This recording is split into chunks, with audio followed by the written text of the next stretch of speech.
Ahora le tenemos al ingeniero, máster ingeniero Rolando Villena.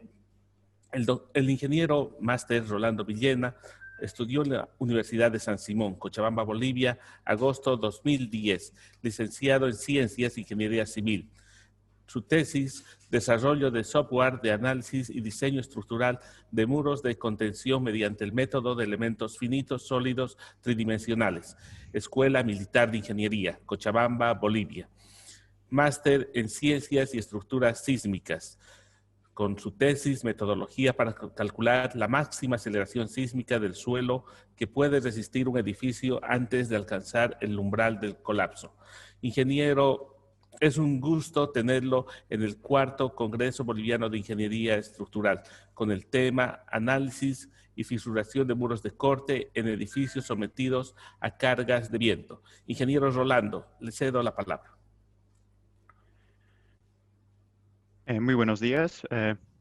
Muy buenos días. Agradecer al Colegio de Ingenieros Civiles de Bolivia, al Colegio de Ingenieros Civiles de Santa Cruz y también al Colegio de Ingenieros Civiles de Cochabamba por la invitación. Y es un privilegio y un honor participar en este 4º Congreso Boliviano Internacional de Ingeniería Estructural. ¿Pueden ver la pantalla que estoy compartiendo en este momento? Sí, perfecto. Excelente. Entonces, bueno, brevemente, este es un resumen de la hoja de vida. Actualmente estoy trabajando aquí en los Estados Unidos como ingeniero de proyectos para una compañía llamada Thornton Tomasetti. Y bueno, estoy como ingeniero para realizar cálculos estructurales en Miami, Fort Lauderdale y Tampa Area en general. Bueno, tengo también una maestría y bueno, también soy ingeniero civil de la Universidad Mayor de San Simón.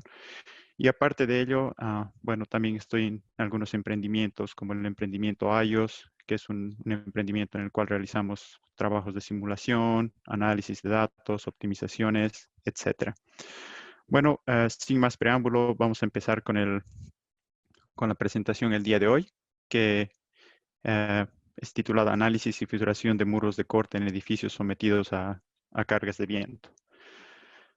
Brevemente, los objetivos de esta presentación son los siguientes, que podemos verlos en pantalla. No voy a entrar en mucho detalle, con las ecuaciones y con el procedimiento en sí. Vamos a hacer una presentación de alto nivel para entender simplemente los conceptos y en base a eso ya cada uno de los profesionales puede empezar a investigar un poco más y incrementar su conocimiento. Entonces, podemos empezar. En la pantalla podemos ver una imagen que es muy común aquí en Florida, en los Estados Unidos. Es un huracán, pero en general el viento es un fenómeno muy complicado de estudiar. En este caso, el viento tiene partículas, las partículas del viento y el movimiento en sí es errático, por lo cual podemos decir que el viento, la variación de las fuerzas de viento varía en función de la altura, varía en función del tiempo, y también cuando estamos analizando un edificio, podemos ver que las presiones de viento en un edificio no van a ser constantes a lo largo en las diferentes caras del edificio.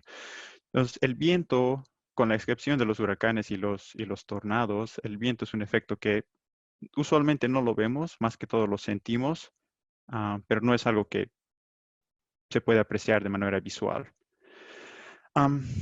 La presión de viento en edificios. Como ingenieros estructurales, cuando tenemos que diseñar un edificio, tenemos que de alguna manera nosotros capturar los efectos del viento en nuestras estructuras. Y bueno, la manera en que nosotros capturamos estos efectos es mediante las presiones de viento, ¿no?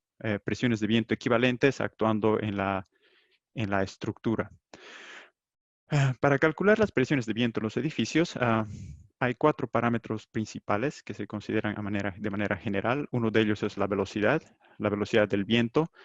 La velocidad del viento, bueno, está en función primeramente de la zona geográfica en donde uno se encuentra.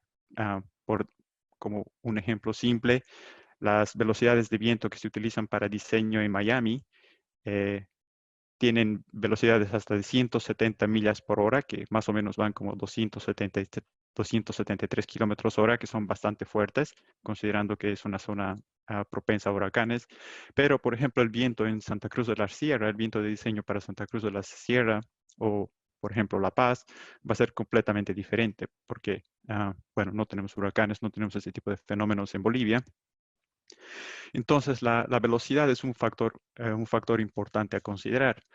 La forma y estructura del edificio es otro factor muy importante a considerar. En este caso, si tenemos una estructura bastante regular en geometría y también una distribución de rigidez a lo largo de la estructura, las presiones de viento van a ser diferentes si comparamos la estructura con una estructura que es geométricamente diferente, que no es regular y que tiene también diferencias en rigidez, ¿no?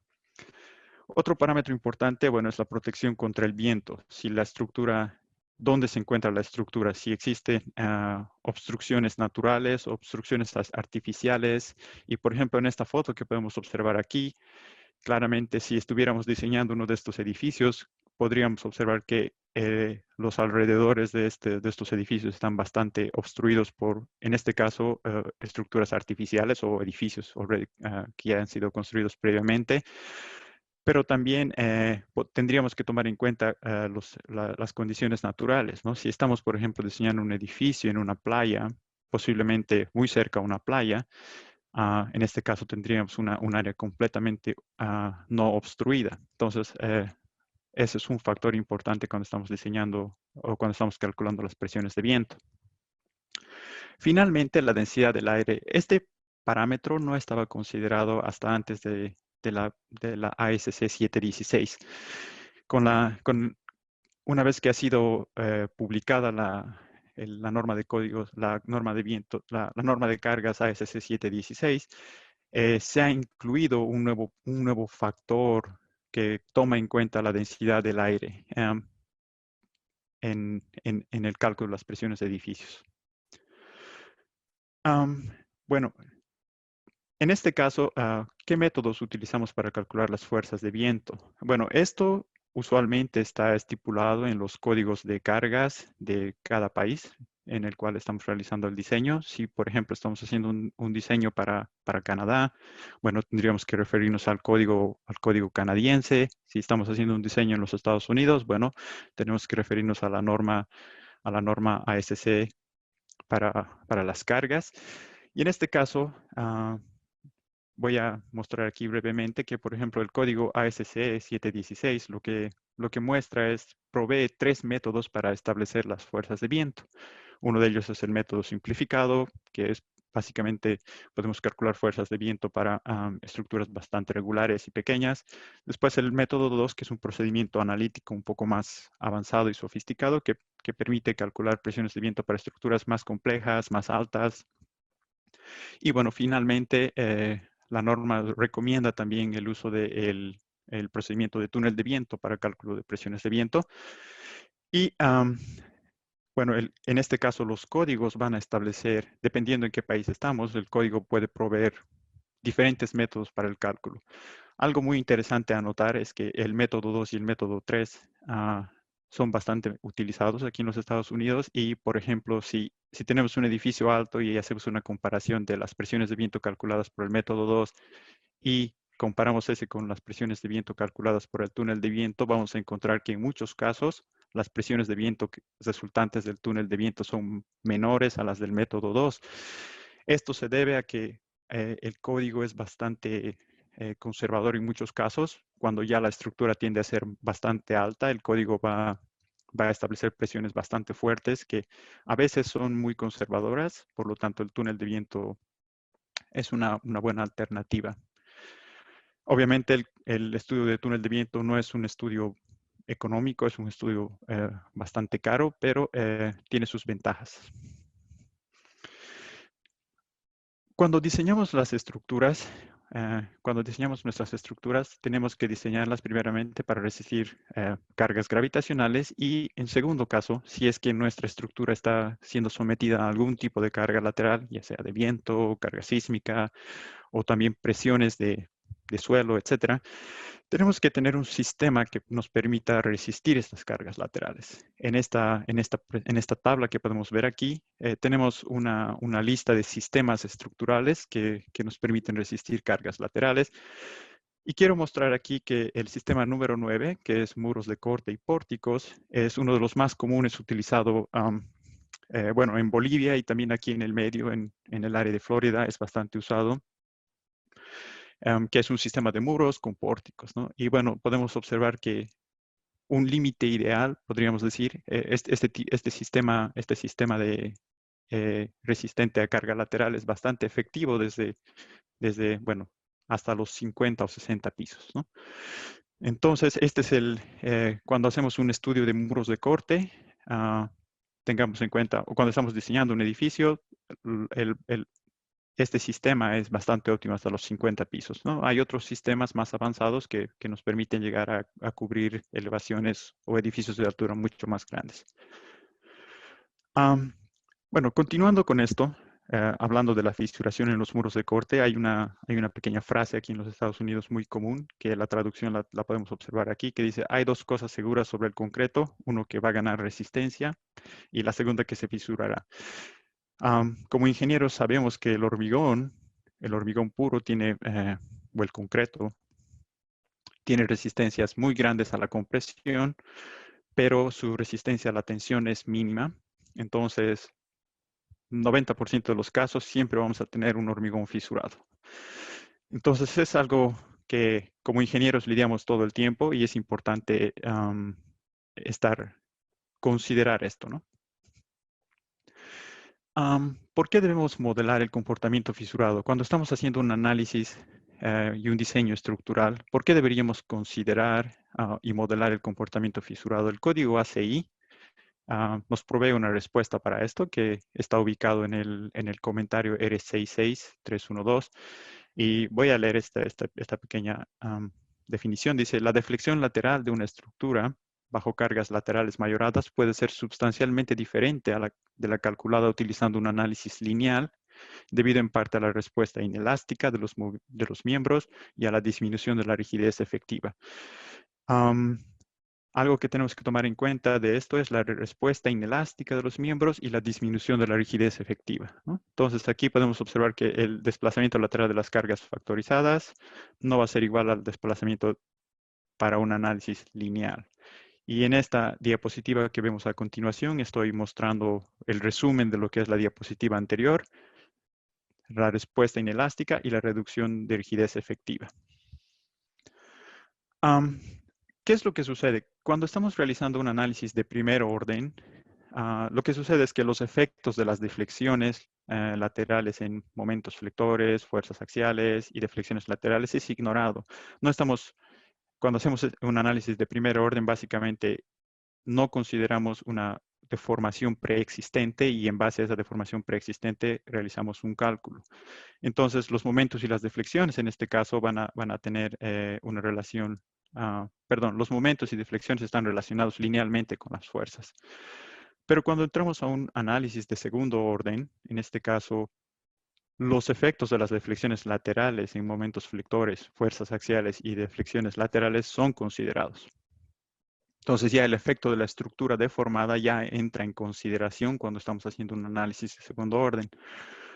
Por lo tanto, en este caso, los momentos resultantes y deflexiones ya están incluyendo efectos de esbeltez. Por lo tanto, son no lineales con respecto a la carga. Entonces ya estamos perdiendo una no lineal, la linealidad que teníamos en un análisis de primer orden. Y como resultado de ello también, debido a que los momentos son directamente afectados por las deflexiones laterales, es importante que la rigidez, en este caso, usada para el análisis sea representativa. Aquí tenemos un gráfico en el cual podemos ver la relación de lo que es la deflexión versus la fuerza. Y cuando tenemos un análisis elástico de primer orden, podemos observar esa linealidad, ¿no? Podemos ver que para una deflexión, tenemos un incremento de fuerza, o para un incremento de fuerza tenemos un incremento de fricción. Tenemos una relación lineal. Cuando estamos haciendo un análisis elástico, pero un análisis elástico de segundo orden, a cierto punto, a cierto momento, estamos perdiendo ya esa relación lineal que teníamos en el análisis elástico de primer orden, y en este caso ya podemos observar que la deflexión va a continuar incrementándose, pero con un incremento mínimo de la fuerza. Y bueno, finalmente, un análisis más avanzado ya podríamos incluso considerar el colapso. Entonces, en resumen, el resumen de estas 3 diapositivas anteriores es que la rigidez efectiva es importante. Es importante considerar la rigidez efectiva cuando estamos haciendo el análisis estructural de elementos sometidos a cargas laterales. Y en este caso, ¿por qué? Primeramente, porque las estimaciones van a ser más realísticas para la deflexión lateral. Y segundo, que determinar los efectos impuestos por la deflexión al sistema de resistencia de cargas gravitacionales de la estructura. ¿Qué significa eso? Que si tenemos una estructura que está sometida a una carga lateral y que ya está teniendo una deformación, cuando las cargas gravitacionales empiecen a actuar, los momentos van a ser mayores, ¿no? Entonces, la pregunta que nos haríamos es, ok, es importante considerar la fisuración en los elementos estructurales, pero la pregunta es cómo. ¿Cuál es el criterio? ¿Y cómo puedo considerar esto cuando estoy haciendo el diseño de un edificio? Y en este caso, cuando estoy enfocado en el diseño de los muros de corte. Bueno, el código ACI establece 3 métodos o 3 formas para capturar este comportamiento, ¿no? El primero es mediante los factores de modificación de inercia, que está en base a la tabla 66311A. Y también el segundo es en base a unas ecuaciones que están a continuación en una segunda tabla en este acápite de la norma. Y el tercero está en base a una recomendación del comentario de la norma que dice que si no consideras estos efectos mediante las tablas que estoy proponiendo en la norma, bueno, tienes que hacer un análisis más riguroso, que en este caso sea un análisis no lineal. Cuando estamos haciendo un diseño, usualmente un análisis no lineal riguroso es toma bastante tiempo y usualmente tratamos de utilizar los factores establecidos por la norma. Los factores establecidos por la norma o los factores de modificación de la inercia los podemos observar en esta tabla. Los tengo lado a lado, la versión en inglés y la versión en español. Esta es la tabla 66311A. Y aquí podemos observar que tenemos los factores para, por ejemplo, columnas, para muros, para vigas, para placas planas o losas planas. Y aquí están los factores de reducción al momento de inercia. Cabe notar que cuando estamos estudiando muros, podemos observar que tenemos una propiedad para no fisurados y también tenemos para fisurados. Y algo muy interesante aquí es que la norma ya nos está diciendo que cuando tenemos un muro y estamos asumiendo que ese muro no está fisurado, debemos trabajar simplemente con un 70% de la inercia. Y la norma dice, si tu muro está fisurado, entonces tú deberías trabajar con un 35% de esa inercia. Entonces, esto es algo muy importante a tomar en cuenta cuando estamos trabajando con muros y también hay que tomar en cuenta si es que estamos haciendo vigas, también considerar adecuadamente estos factores. La pregunta es ahora, ok, ya sé cómo está, ya conozco cómo, ya tengo la referencia de la norma, ya sé cuándo tengo que aplicar cuando un muro está fisurado, cuando un muro no está fisurado, ya tengo el factor y la pregunta es cómo aplico este factor en mi modelo estructural. Bueno, en este caso, si estamos utilizando tabs para el análisis lateral y para nuestro diseño, lo que tenemos que hacer es buscar la propiedad del elemento shell en este caso y, bueno, aplicar en este caso a la dirección, a la propiedad membrana F11 y F22 los parámetros. Por ejemplo, aquí yo estoy considerando 0.35, asumiendo que este elemento está fisurado, pero si este elemento no estaría fisurado, yo tendría que poner los factores aquí de 0.7. Bueno, Para ilustrar un poco la importancia de la rigidez, en este caso, bueno, la ecuación, en este caso la ley de Hooke es bastante simple y es muy útil para ilustrar este ejemplo. Asumiendo una fuerza constante y un edificio cualquiera que tengamos que tenga una rigidez bastante grande, si aplicamos una fuerza lateral y este edificio es bastante rígido, los desplazamientos van a ser pequeños. Pero, ¿qué sucede si para ese mismo edificio, para esa misma fuerza, por alguna razón la rigidez reduce? Si esta rigidez reduce considerablemente, nuestros desplazamientos se van a incrementar. Entonces, aquí podemos ver de manera clara que la rigidez es un parámetro muy importante que si lo sobreestimamos o lo subestimamos va a tener una repercusión inmediata en los desplazamientos laterales de nuestra estructura y por defecto también va a tener una repercusión en los esfuerzos internos de la estructura. Y esos esfuerzos internos obviamente van a tener una repercusión en el diseño de los elementos estructurales que tenemos. Entonces, es importante considerar la rigidez. Ya sabemos en qué medida tenemos que reducir la inercia cuando estamos trabajando con un elemento fisurado o un elemento no fisurado. Pero ahora la pregunta es, ¿cómo puedo saber cuando un elemento está fisurado o no? En este caso, si tengo un muro, ¿cuál es el mecanismo o la forma en la que yo puedo saber si este muro está fisurado o no? El código ACI en la sección 19231 nos provee, una ecuación. En este caso, establece el módulo de ruptura del hormigón, que es una ecuación que está simplemente en función de la resistencia a compresión del hormigón y un factor, en este caso 0,62 o 7,5, dependiendo en qué sistema estamos. Y básicamente lo que el módulo de ruptura nos dice es que si cualquier esfuerzo interno sobrepasa este límite, entonces el elemento se va a fisurar. Esto es como el límite superior al cual el hormigón va a empezar a fisurarse. Entonces, la pregunta es ahora, ¿cómo relaciono esto con los resultados que tengo en un modelo estructural?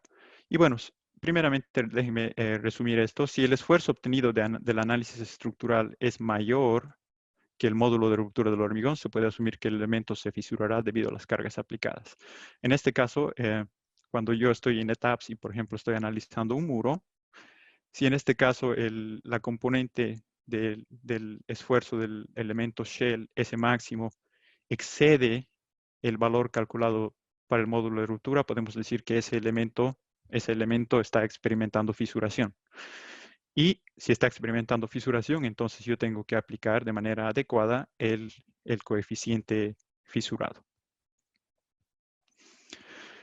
Cuando realizamos el análisis, cuando estamos realizando un análisis en este caso un análisis de fisuración de muros, tenemos que tomar en cuenta que este proceso es un proceso iterativo. ¿Por qué es iterativo? Déjenme ilustrarles en esta pantalla. Imaginemos que aquí tenemos un muro, un pequeño muro, y que este muro yo lo he discretizado en 4 pequeños muros, submuros o porciones, y estamos asumiendo inicialmente que este muro está no fisurado bajo los criterios de la ACI. Entonces, ¿qué va a suceder? Cuando yo aplique una fuerza, las fuerzas van a ser distribuidas de manera igual en estos elementos. ¿Por qué? Porque tenemos una rigidez similar en estos muros. Entonces, los muros van a capturar una fuerza, los esfuerzos internos van a ser distribuidos de alguna manera van a ser distribuidos de manera igual, porque la rigidez de estos 4 elementos es la misma. Pero, ¿qué pasa si yo tengo el mismo muro y en este caso uno de ellos tiene una rigidez menor o una inercia menor en este caso? En este caso, por ejemplo, yo tengo 0,35 aquí. Si yo aplico una fuerza y hago el análisis estructural, lo que va a suceder es que este elemento que tiene una menor inercia o una menor rigidez también, va a capturar menos fuerzas y en realidad los elementos que tienen mayor rigidez van a ser los que van a capturar la diferencia que este elemento ya no puede capturar. En este caso, el elemento de 0,35 IG va a traer menos fuerza Por lo tanto, los elementos en anaranjado que vemos, en anaranjado oscuro aquí, deben resistir más fuerzas. Básicamente lo que está sucediendo es que hay una redistribución de esfuerzos internos. Si hay una redistribución de esfuerzos internos, significa que nuestro análisis va a ser iterativo. ¿Por qué? Porque en la primera iteración todo era constante, en la segunda iteración uno de ellos ha variado y tenemos que reanalizar y verificar una nueva redistribución de esfuerzos internos. Vamos a, en las siguientes diapositivas voy a ilustrar brevemente el procedimiento de este análisis iterativo. Y, por ejemplo, imaginemos que tenemos un muro, una fuerza lateral aplicada a ese muro. Este es mi modelo inicial. Yo estoy asumiendo que todos los muros aquí tienen la propiedad no fisurada. Entonces, lo que yo hago es analizar. Voy a realizar el análisis estructural. Y lo primero que tengo que hacer es revisar los elementos del modelo inicial. Yo tengo que ir uno por uno, elemento por elemento, y tengo que verificar esta condición. La condición de que el esfuerzo interno máximo sea mayor al módulo de ruptura del hormigón. Si esta condición se cumple, significa que ese elemento está fisurado. Si ese elemento está fisurado, lo que tenemos que hacer es asignar la propiedad fisurada a ese elemento. Entonces, en este caso, yendo elemento por elemento, he llegado a una conclusión de que estos elementos que están marcados en anaranjado son los elementos que están fisurados en esta iteración número 1. ¿Qué es lo que tengo que hacer? Aplico la propiedad y tengo que reanalizar ahora el modelo con estos elementos con una nueva propiedad. Cuando realizo el nuevo análisis, y esta es la iteración número 1, vamos a claramente evidenciar que va a haber una redistribución de esfuerzos internos. Entonces, lo que yo tengo que hacer nuevamente es revisar elemento por elemento, verificar que esta condición se cumple o no. Y para los nuevos elementos que se han fisurado, que ahora yo estoy marcando aquí con color púrpura, que son los elementos que ya no que cumplen otra vez con esta expresión, voy a asignar nuevamente la propiedad fisurada, ¿no? Entonces ahora ya tengo que, aparte de los elementos que están en color anaranjado, tengo nuevos elementos que se han fisurado debido a la redistribución de esfuerzos internos que hemos visto en el concepto anterior, en la diapositiva anterior. Entonces, muy bien, ya he aplicado otra vez la propiedad de 0.35 a esos elementos. Continuamos con la siguiente iteración. La siguiente iteración, otra vez realizando un análisis manual o revisando cada elemento, llegamos a la conclusión que los elementos marcados con color rosado están fisurados nuevamente. ¿Y por qué esto? Es debido otra vez a una redistribución de esfuerzos internos. Tengo que seleccionarlos nuevamente, asignar una nueva propiedad, en este caso una propiedad que considera la propiedad fisurada, y tengo que volver a analizar. Siguiente iteración, tercera iteración, sigo analizando y podemos encontrar que en este caso posiblemente solo 2 elementos ya se han fisurado, lo que me da a entender que de algún modo estamos llegando a una convergencia. Entonces, pues podemos decir, ok, 2 elementos fisurados ya no son muchos. Podemos decir de alguna manera que este elemento está llegando a la convergencia o este muro está convergiendo. Por lo tanto, yo puedo decir, muy bien, después de 4 iteraciones, ya no estoy encontrando que más elementos están fisurando. Entonces, yo tengo aquí que todos estos elementos marcados en azul son los elementos que tienen propiedad fisurada y estos elementos que están marcados en plomo son los elementos que tienen propiedad no fisurada. Este es un ejemplo a grandes rasgos del procedimiento que se debería realizar cuando estamos haciendo el análisis de fisuración. Ahora voy a ilustrar esto con un pequeño ejemplo de ETAPS. Esto ha sido sacado de una tesis que está aquí mencionada del estudiante que ha realizado esta tesis. Es un ejemplo didáctico, un ejemplo académico, bastante simple que va a ilustrar el concepto, porque en la vida real, cuando estamos diseñando edificios, esta tarea es mucho más complicada. Entonces, para este ejemplo, tenemos un muro en voladizo, 10 pisos, 120 pies de alto, espesor de muro de 10 pulgadas.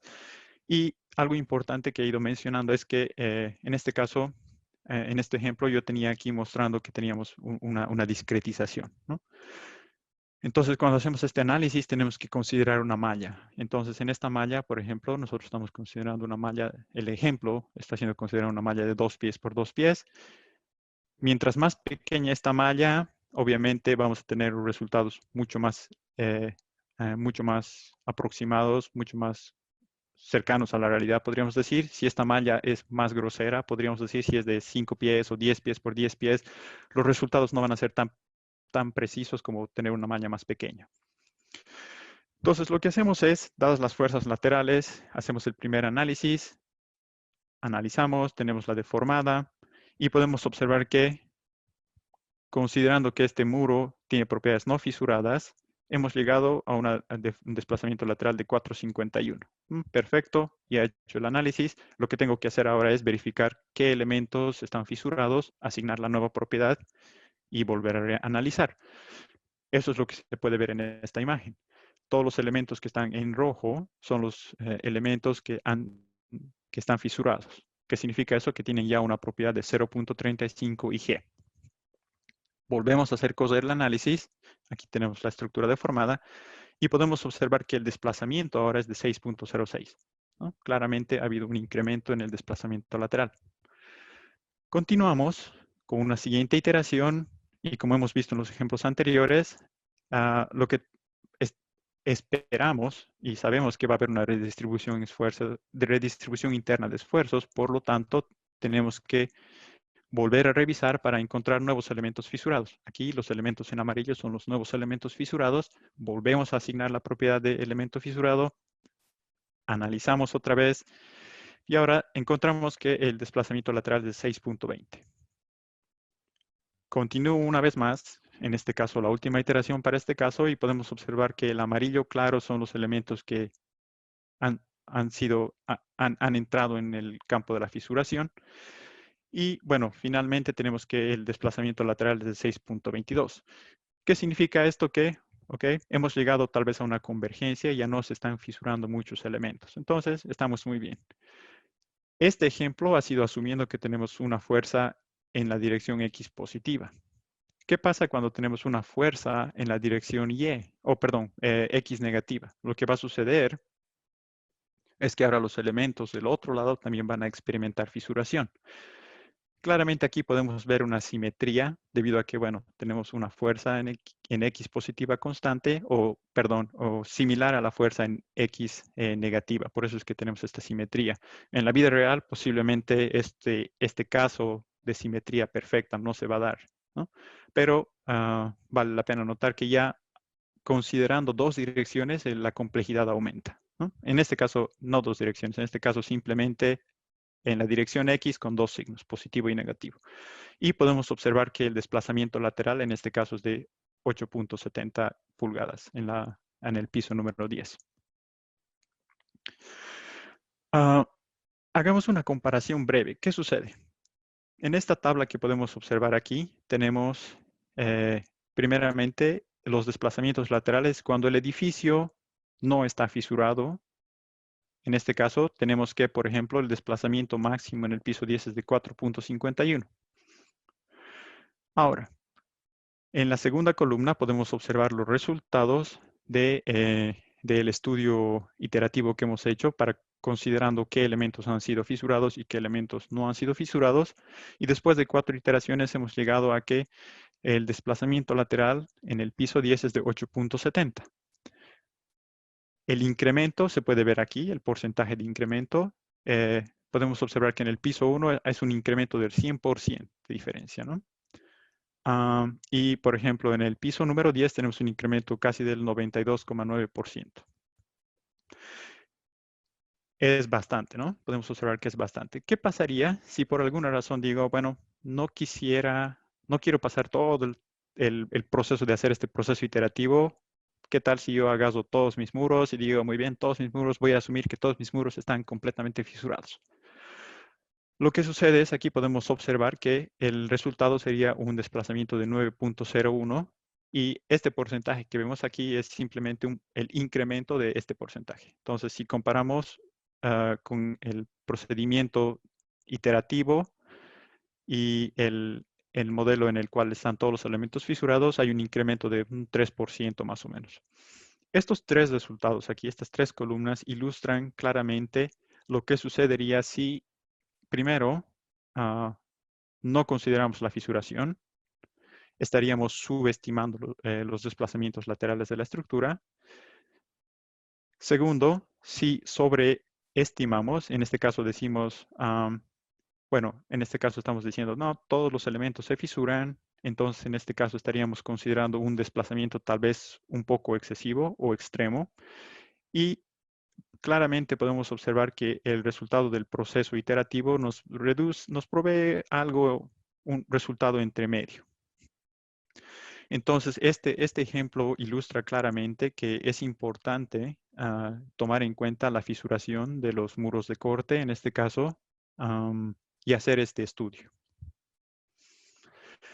En esta diapositiva lo que estoy mostrando es más o menos un diagrama de flujo de lo que he explicado en las diapositivas anteriores. Primeramente tenemos que calcular el módulo de ruptura del hormigón y el módulo de ruptura del hormigón. Después tenemos que verificar las combinaciones de cargas. En este ejemplo que hemos visto era una combinación de cargas simple, pero cuando tenemos un edificio, las cargas de viento no va a ser una sola carga de viento, vamos a tener diferentes ángulos de ataque, diferentes combinaciones de carga, etc. ¿No? Entonces aquí el procedimiento explica cómo se debería hacer esto, ¿no? Seleccionar un elemento shell, verificar si esta relación se cumple o no se cumple. Si se cumple, elemento fisurado, aplicar nueva propiedad. Si no se cumple, buscar un nuevo elemento y revisar, ¿no? Y una vez que se ha terminado este loop interno, lo que debemos hacer es asignar nuevas propiedades, analizar modelo, volver al paso número 1, calcular módulo de ruptura del hormigón, revisar combinaciones de carga, revisar elemento por elemento, y continuar de esta manera hasta que podamos encontrar un modelo en el cual hemos llegado a una convergencia y ya no tenemos más elementos que se fisuran.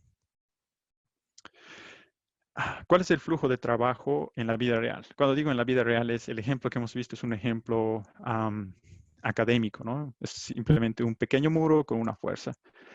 En la vida real, cuando estamos diseñando edificios reales,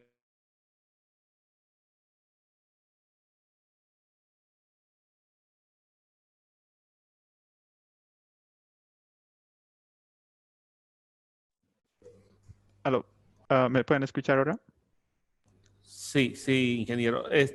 Los últimos 10 segundos no hemos escuchado. Ok, ok, perfecto. Lo que estaba diciendo es que cuando estamos trabajando en edificios reales, ya fuera de lo que es un ejemplo académico, podemos observar que los muros que vamos a tener en vistas en planta son muy diferentes. No vamos a tener un solo muro, vamos a tener sistemas de muros, vamos a tener, vistas en planta irregulares, como podemos observar aquí. Aparte de eso, que vamos a tener no solo 10 pisos, posiblemente tengamos 20, 30, 40, 50 pisos, dependiendo qué edificio estamos trabajando. Aparte de eso, que cuando estamos trabajando con edificios altos, se tiende a que la resistencia de los muros de corte en los primeros pisos sea mayor y después se va reduciendo la resistencia del concreto un poco más a medida que vamos subiendo o ganando altura.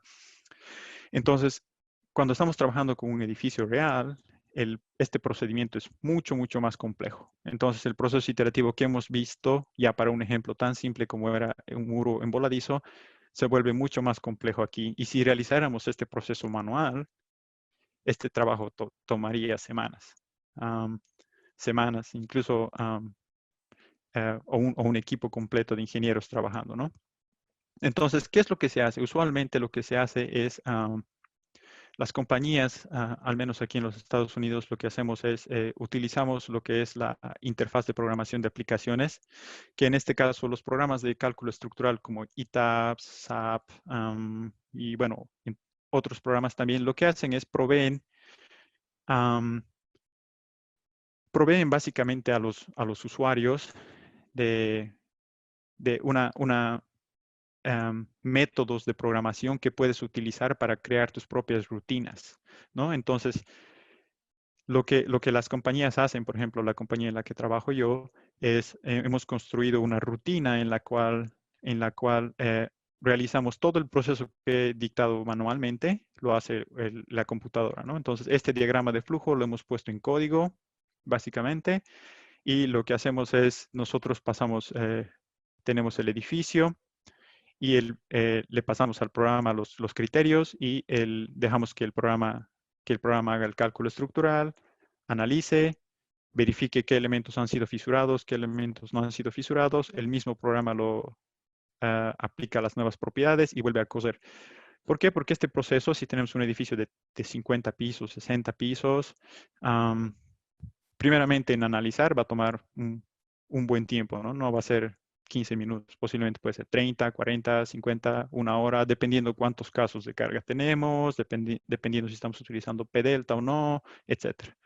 Entonces, la mejor forma de solucionar este tipo de problema es construir tus propios, podríamos decir, macros o propias rutinas de programación que te permitan automatizar este proceso manual que claramente es fácil de automatizar con las herramientas que en este caso el mismo programa de ETAPS provee, ¿no? El mismo programa de ETAPS provee los métodos y simplemente lo que el ingeniero tiene que hacer es tener un poco de conocimientos de programación para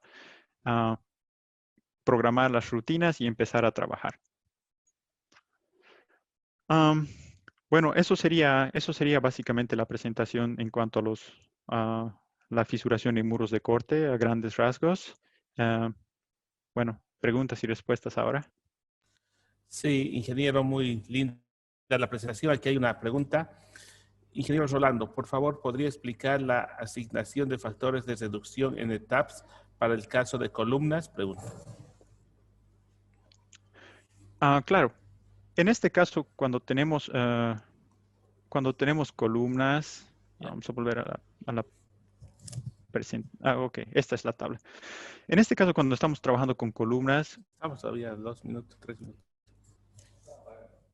okay, cuando tenemos las columnas, en este caso, el factor de reducción simplemente va a ser de 0.7. Y en este caso, bueno, aquí no tengo una foto del ETAPS en este momento, en el cual cuando abrimos, en este caso, la columna en ETAPS está definida como un elemento frame. Y cuando abrimos el elemento frame, tenemos un cuadro de diálogo similar en el cual podemos cambiar las propiedades, pero en este caso no van a ser propiedades de membrana, van a ser propiedades del elemento frame que podríamos cambiar. Puedo mandar una foto una vez terminada la presentación. Voy a abrir mi ETAPS en la computadora y puedo mandar una foto para mostrar cuáles serían los factores que se deben modificar, ¿no? Pero en este caso, cuando es una columna, podemos observar que el código no penaliza tanto a una columna porque casi 90% del tiempo nuestras columnas están trabajando a compresión, con la excepción de que si esa columna es parte de un sistema resistente a cargas laterales, entonces sí tendríamos que empezar a considerar si esa columna va a experimentar tensión. Perfecto. Aquí preguntan, ¿este análisis de fisuración debe hacerse para el control de derivas, para cumplir con los criterios de análisis sísmico? Pregunta ingeniero. Vamos a volver aquí a esta tabla, que es una tabla que ilustra bastante bien esto. Obviamente, cuando estamos haciendo el estudio de las derivas, si es que estamos trabajando con elementos, si no hemos realizado el proceso de fisuración en nuestros muros, claramente vamos a ver que nuestras derivas y nuestros desplazamientos totales van a ser bastante favorables, ¿no? Porque no estamos fisurándolo. Entonces, es importante tomar en cuenta, ya sea si fisuramos todo el edificio o hacemos el proceso, en este caso, nuestro proceso iterativo, va a afectar a las derivas, ¿no? Va a afectar claramente, los resultados finales van a ser muy diferentes. Ahora, con respecto al muro, o con respecto a las condiciones sísmicas, eh, las combinaciones de carga no se mezclan, ¿no? No tenemos el sismo y el viento actuando al mismo tiempo. Entonces, en este caso en particular, si estamos analizando el sismo, tendríamos que hacer otro estudio para verificar qué sucede cuando el sismo está atacando, si nuestro elemento entra en fisuración o no, y otro modelo en el cual estamos estudiando cómo comporta el viento.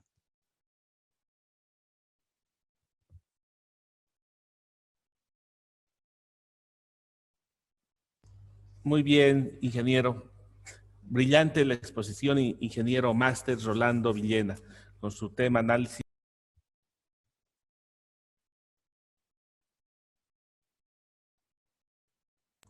Ahora sí, estaba sin audio. Ingeniero Rolando Villena, máster, con su tema análisis y fisuración de muros de corte en edificios sometidos a cargas de viento. Muy agradecidos a nombre del cuarto Congreso Boliviano de Ingeniería Estructural, virtual, por esta su brillante exposición, tan clara, tan gráfica, con ejemplos, realmente muy linda. Es señal de las preguntas que le hacen, de la comprensión de esta su exposición. Muchas gracias. A nombre de la organización del Congreso, que es el Colegio de Ingenieros Civiles Santa Cruz, Colegio de Ingenieros Civiles Bolivia, le agradezco y le cedo la palabra para que usted pueda hacernos una recomendación, unas palabras finales de despedida, ingeniero Rolando. Bueno, primeramente, muchas gracias por el tiempo cedido para poder compartir estos conocimientos con los colegas. Y bueno, es simplemente recomendar, ¿no? a los futuros colegas, si tenemos estudiantes aquí en el Congreso, y también a los colegas presentes, siempre estar atentos a los nuevos cambios en las normas que van cambiando de manera rápida, que a cierto punto es muy difícil estar al mismo nivel de cada año van cambiando, cada 2, 3 años van cambiando, pero es bueno siempre estar tratando de prestar atención a los nuevos cambios en los códigos y bueno, seguir adelante como siempre. Nosotros los ingenieros bolivianos somos bastante capaces y hay que seguir adelante capacitándose al máximo. Muchas gracias. Muchas gracias a usted, ingeniero Rolando. Muy linda su participación. Que tenga un buen día. Muchas gracias.